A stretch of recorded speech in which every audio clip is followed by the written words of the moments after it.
अस्सलाम वालेकुम दोस्तों, नेशनल T20 कप के मैच नंबर 11 में आज हारिस रऊफ और बाबर आजम के दरमियान लड़ाई शिद्दत इख्तियार कर गई, जिसका नोटिस रमीज राजा ने भी ले लिया।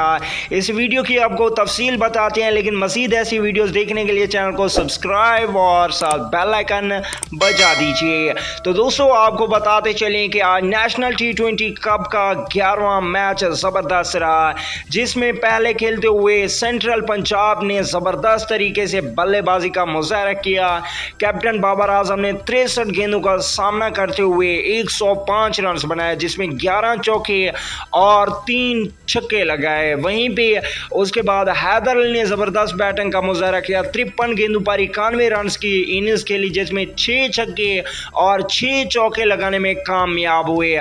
इसी मैच के दौरान जब सेंट्रल पंजाब की टीम बैटिंग करके जा रही थी, तो बाबर आजम और हारिस रऊफ के दरमियान कुछ तल्ख कलामी हुई, जिसके बाद बाबर आजम ने अच्छे तरीके से हारिस रऊफ को सबक सिखाया और इसके बाद पाकिस्तान के नए चेयरमैन रमीज राजा ने भी इस बात का नोटिस ले लिया है। अल्लाह ने